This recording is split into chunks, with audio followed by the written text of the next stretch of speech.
इसी के ऊपर आप लोग अगर हिंदी में देखेंगे, जैसे कि मैंने अभी बताया था, जिस पे लिखा हुआ है श्री मान सिंह, यानी ये किला कुछ समय के लिए अकबर के शासन में भी था।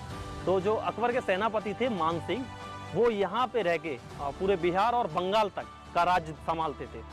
तो उन्हीं के समय में ये यहाँ पे गेट बना हुआ है, जिसके ऊपर अगर आप देखेंगे तो सन भी मेंशन है, जिसमें लिखा हुआ है 1649। इस किले का जो संबंध है वो स्वतंत्रता संग्राम की पहली लड़ाई से भी है। यहीं से अमर सिंह जी ने 1857 में विद्रोह छेड़ा था, यानी अंग्रेजों के खिलाफ जो विद्रोह छेड़ा था वो यहीं से छेड़ा था 1857 में अमर सिंह जी ने। तो ये जो किला है ये स्वतंत्रता संग्राम की जब लड़ाई चल रही थी उसमें भी अपनी भूमिका निभाता है।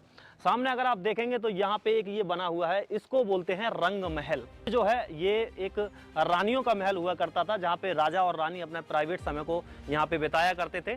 और इसके आसपास में अगर आप देखेंगे कुछ इस तरह के कक्ष बने हुए हैं जो उस समय के दासियों के कक्ष होंगे, क्योंकि सामने रानी का कक्ष है। तो यहाँ पे ये जो है, ये जो कक्ष थे उस समय की दासियों के कक्ष हुआ करते थे।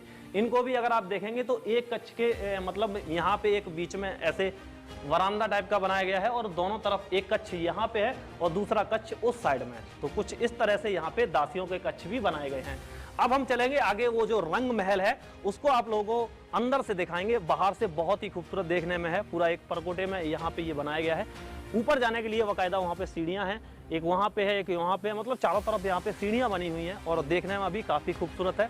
जैसे कि इसका रख रखाव अभी नहीं हो रहा है, उस वजह से यहाँ पे अभी ये आप लोग देख रहे होंगे घास वास यहाँ पे जमी हुई है, लेकिन किला अभी भी पूरी मजबूती के साथ वैसे ही खड़ा हुआ है।